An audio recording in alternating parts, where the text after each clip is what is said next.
اور دمشق جا کے اپنی جتنے بھی آپ کو پیسے، فرض کے 1,00,000 کا چیک ہے، 50,000 آپ کو چاہیے تو 50,000 روپیہ وہاں سے آپ لے لیتے تھے، اور وہ آدمی اوپر لکھ دیتا تھا کہ 50,000 روپیہ جو ہے نا اس کا ہو گیا، اور 50 رہتا ہے. صحیح.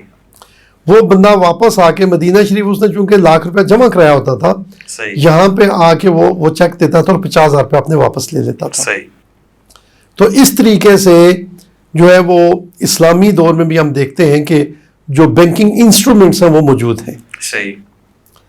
اس سے بھی مزید سمپل معاشروں میں دیکھیں تو وہاں پہ ہمیں پتہ چلتا ہے کہ وہاں پہ لوگوں کی ضرورتیں ہیں.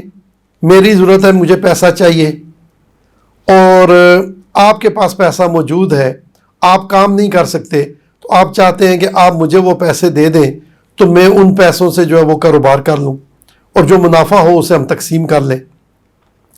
تو یہ پرانے دور میں دنیا بھر میں یہ سسٹم موجود تھا.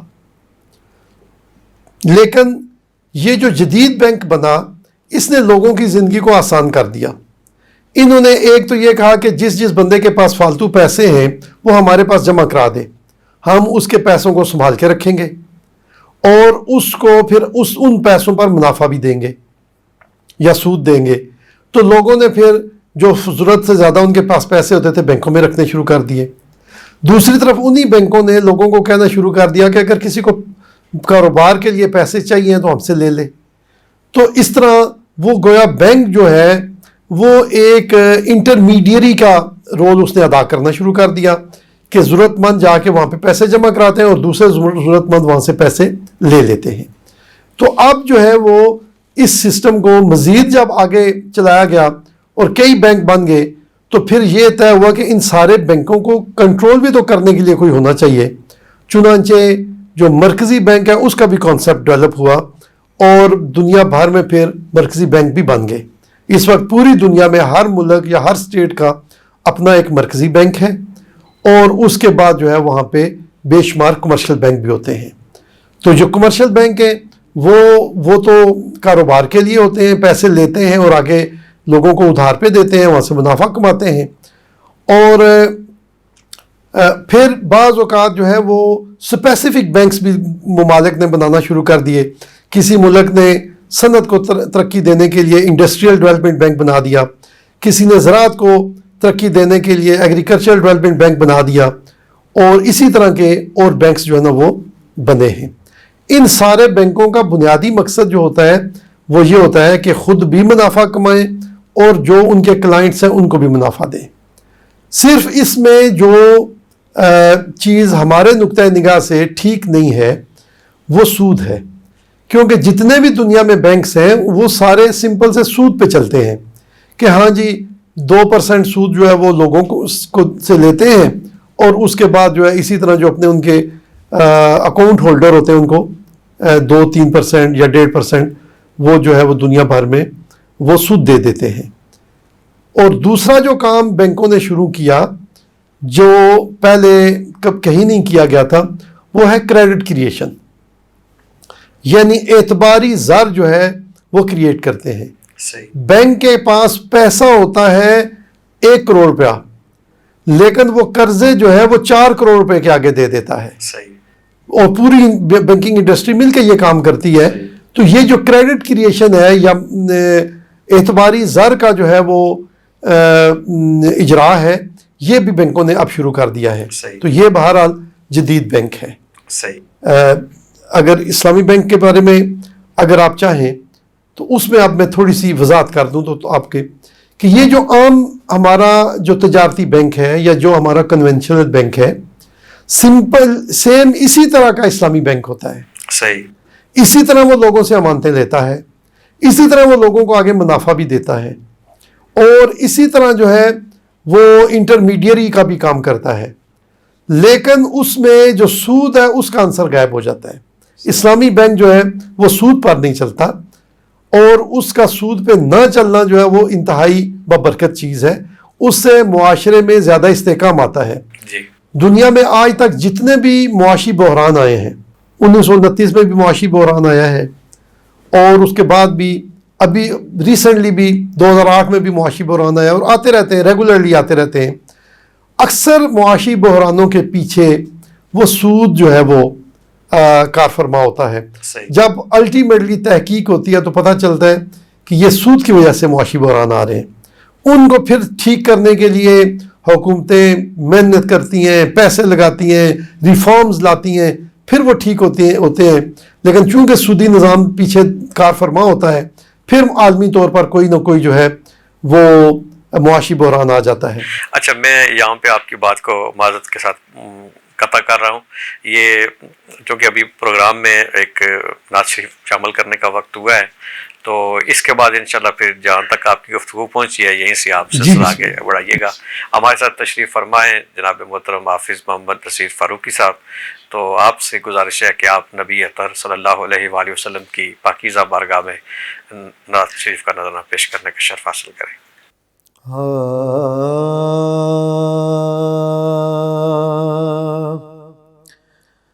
وہ کمال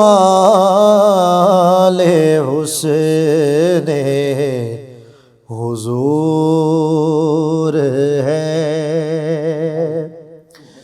کہ گمان نقص جہاں نہیں. وہ کمال حسن حضور ہے کہ گمان نقص جہاں نہیں. یہی پھول خار سے دور ہے, یہی شمع ہے کہ دھواں نہیں. وہ کمال حسن حضور ہے. وہی لامکاں کے مکین ہوئے, سر عرش تخت نشین ہوئے. وہی لامکاں کے مکین ہوئے, سر عرش تخت نشین ہوئے. وہ نبی ہیں جن کے ہے یہ مکان, وہ خدا ہے جس کا مکان نہیں. وہ نبی ہے جن کے ہے یہ مکان, وہ خدا ہے جس کا مکان نہیں. وہ کمال حسن حضور ہے. کروں تیرے نام پہ جان فدا, نہ بس ایک جان دو جہاں فدا. کروں تیرے نام پہ جان فدا, نہ بس ایک جان دو جہاں فدا. دو جہاں سے بھی نہیں جی بھرا, کروں کیا کروڑوں جہاں نہیں، دو جہاں سے بھی نہیں جی بھرا. اور مقطع بڑا ہی خوبصورت. کروں مدح اہل دو رضا،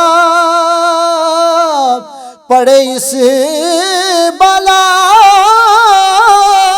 میں میری بلا. کروں مدح اہل دو رضا، پڑے اس بلا میں میری بلا. میں گدا ہوں اپنے کریم کا، میرا دین پارائے نہ نہیں. میں گدا ہوں اپنے کریم کا، میرا دین پارائے نہ نہیں. وہ کمال حسن حضور ہے. ماشاءاللہ آپ نے امام اہل سنت اعلیٰ حضرت فاضل بریلوی رحمۃ اللہ علیہ کا بہت خوبصورت کلام سنایا. اللہ تعالیٰ آپ کے ذوق میں مزید اضافہ فرمائے. ناظرین ابھی پروگرام میں وقت ہوا ہے ایک بریک کا. مختصر سے وقفے کے بعد دوبارہ حاضر ہوتے ہیں. السلام علیکم ورحمۃ اللہ وبرکاتہ.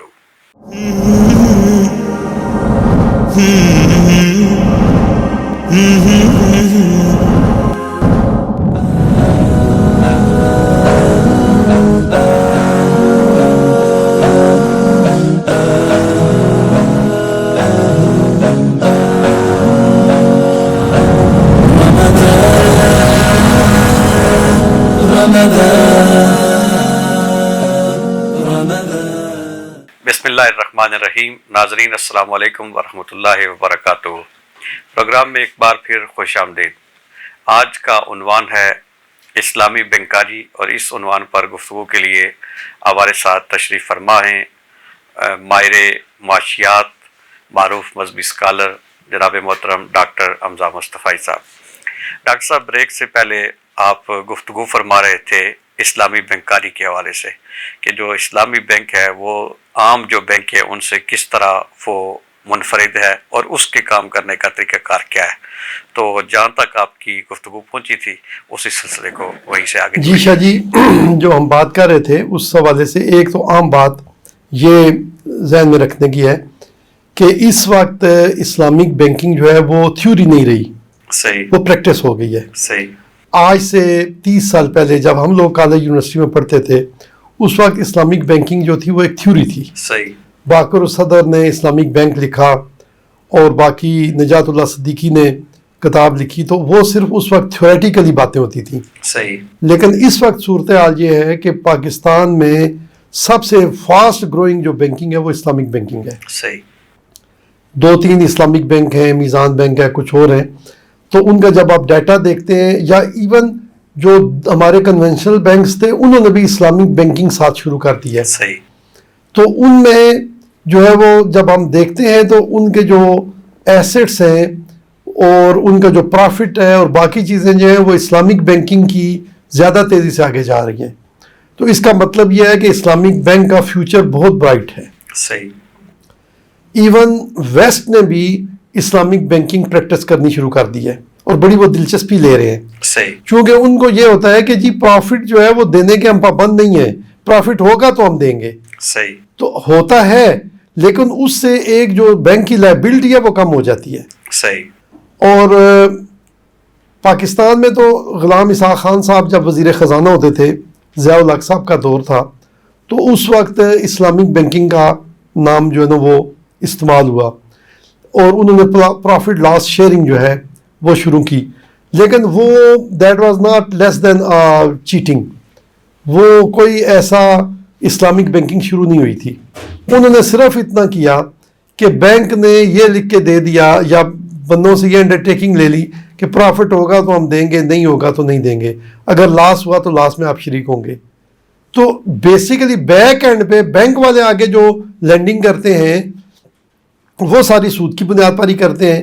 تو بیسیکلی وہ سود سے پاک سسٹم نہیں ہوا تھا. اور اب جو ہے وہ جو اسلامی بینک آئے ہیں اور انہوں نے تمام لوگوں نے شریعہ بورڈ بنائے ہیں. ہر بینک کے پیچھے ایک شریعہ بورڈ ہے.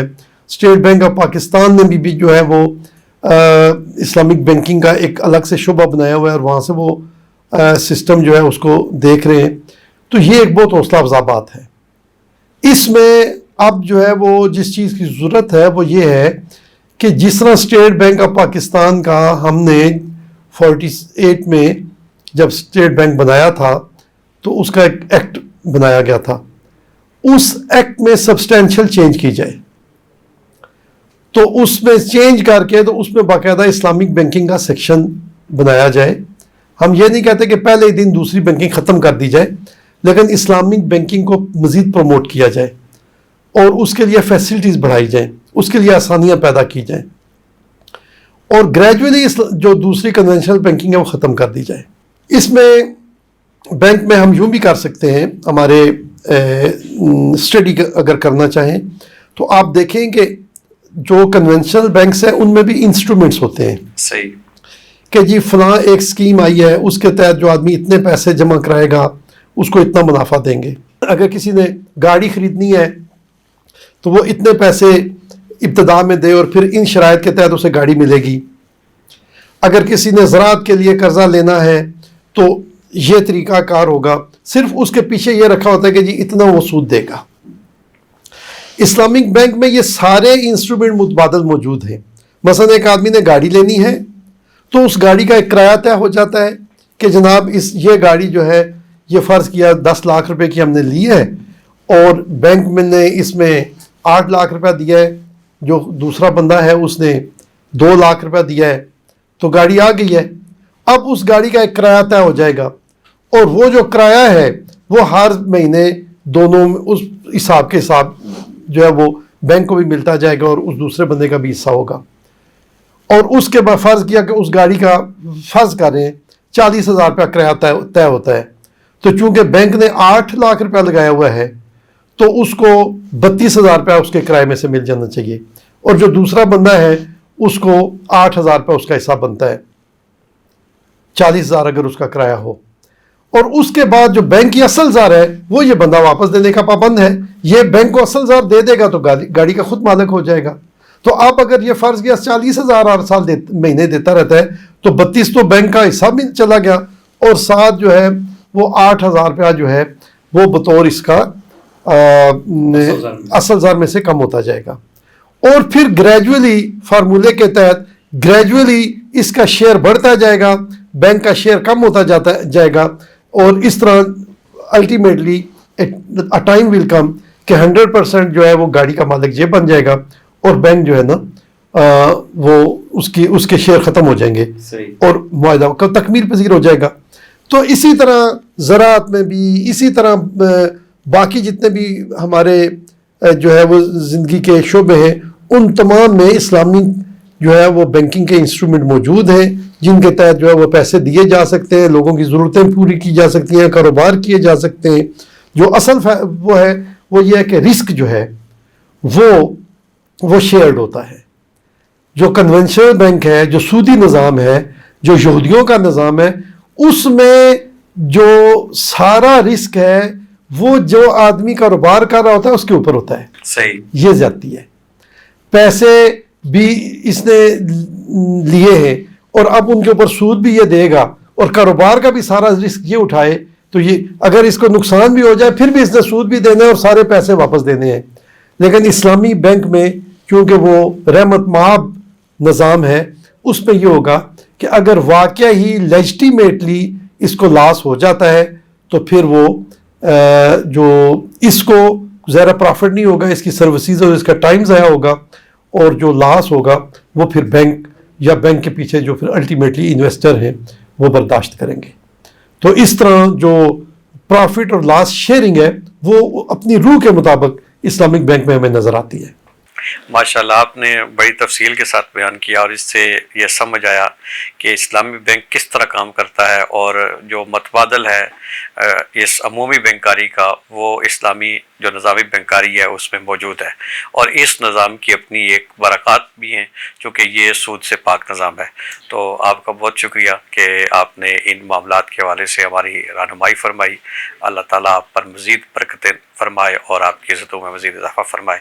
پروگرام کا وقت چونکہ مختصر ہے اور ہم نے آخر میں ایک بار پھر جناب محترم ہمارے جو مہمان آج تشریف فرما ہیں فاروقی صاحب آپ سے نعت شریف بھی سننی ہے تو گزارش ہے کہ سرکار کی بارگاہ میں نعت شریف کا نذرانہ پیش کریں.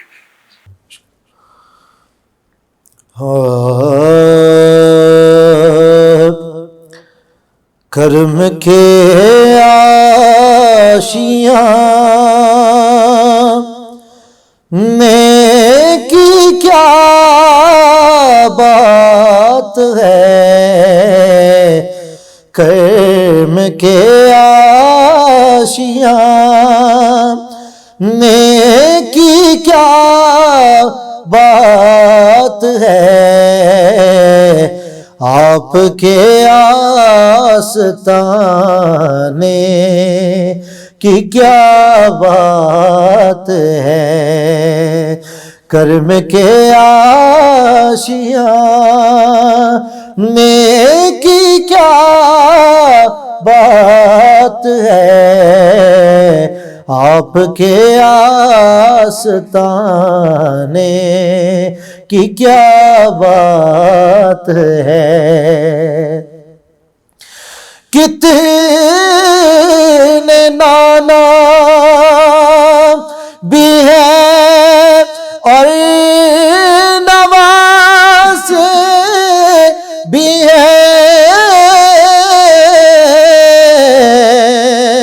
کتنے نانا بھی ہیں اور نواز بھی ہیں، کتنے نانا بھی ہیں اور نواسے بھی ہیں، ابن حیدر کے نانا کی کیا بات ہے، ابن حیدر کے نانا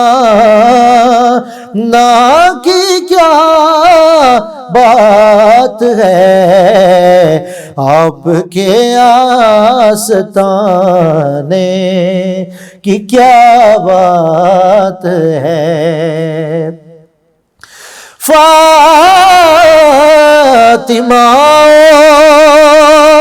علی اور حسین و حسین،